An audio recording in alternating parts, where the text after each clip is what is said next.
সত্যি কথা বলতে মেয়েদের স্থায়ী কোনো বাড়ি নেই। কেউ যখন জানতে চায় কোথায় যাচ্ছ, এই তো বাবার বাড়িতে বা শ্বশুর বাড়িতে, কখনো বলা হয় না আমার বাড়ি যাচ্ছি। যখন যে বাড়িতে যাই সেই বাড়িটাই আপন হয়ে যায় এবং চলে যাওয়ার সময় ভীষণ কষ্টও হয়। এই প্রিয় বাড়িটার সাথে আবার কবে দেখা হবে এবং প্রিয় মানুষগুলোকে আবার কবে দেখতে পাবো, এই ভাবতে ভাবতে একটা লম্বা দীর্ঘশ্বাস রাতে ঘুমিয়ে যখন মনে পড়ে চলে যাব, বুকের ভেতরটা কেমন জানি করে ওঠে। আসসালামু আলাইকুম, সবাই কেমন আছেন? এই তো বাড়ি থেকে বেরিয়ে বাজারে এসে অটো নিয়েছি। আমাদের গন্তব্য রেল স্টেশন, কারণ যেহেতু আমরা ট্রেনে আসব তাই আমরা স্টেশনে চলে গেলাম। বাড়ি থেকে বের হয়েছি 7:30টার দিকে।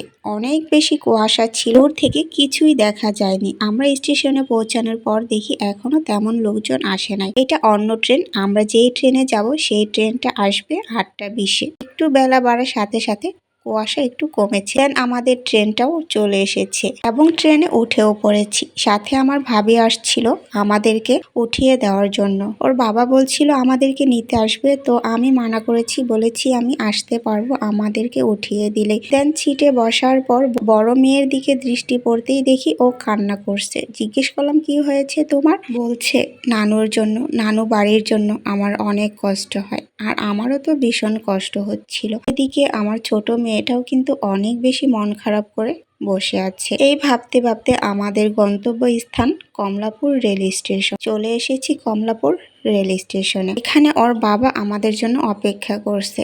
একদিকে কষ্ট রেখে এলাম, আরেকদিকে আনন্দ অপেক্ষা করছে। আসার সময় নানুর জন্য কান্না করেছিল আর বাবাকে পেয়ে খুশিও হয়েছে। কি অদ্ভুত আমাদের জীবন, তাই না? একদিকে কষ্ট রেখে এলাম, আরেকদিকে আনন্দও হচ্ছে। কমলাপুর রেল স্টেশনে নেমে আমরা আমাদের বাসার উদ্দেশ্যে রওনা দিয়েছি। আর আমি যেহেতু বাড়িতে অনেক কিছু খেয়ে এসেছি, তাই আসার সময় আমার আম্মু কিছু পিঠা বানিয়ে দিয়েছে। বাসায় এসে ফ্রিজে রেখে দিয়েছিলাম, তারপর সময় করে একটু জাল করে নিচ্ছি। সত্যি কথা বলতে শাশুড়ি মা যতদিন বেঁচে আছে, মেয়ের জামাইয়ের যত্নে কোনো কমতি নেই। আমাদের বাড়ির সবাই ওকে অনেক বেশি ভালোবাসে, আমার ভাইয়ারা, আমার বোন, সবাই। যাই হোক, এদিকে আমি পিঠাটা জাল করে নিচ্ছি। 1 লিটার দুধ নিয়েছি, সাথে পরিমাণ মতো গুড় দিয়েছি।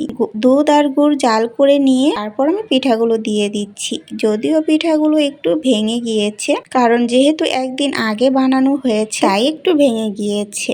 কিছু সময় জাল করে নিলেই কিন্তু এটা অনেক বেশি ঘন হয়ে যাবে। আর এই পর্যায়ে নামিয়ে নিব। নামানোর পর তো এটা ঠান্ডা হওয়ার পর আরো বেশি ঘন হয়ে যাবে। এই সেমাই পিঠাটা কে কে পছন্দ করেন অবশ্যই জানাবেন। আর ভিডিওটা যদি আপনাদের কারো কাছে ভালো লাগে, আশা করব লাইক কমেন্ট করে সাথেই থাকবেন। আল্লাহ হাফেজ।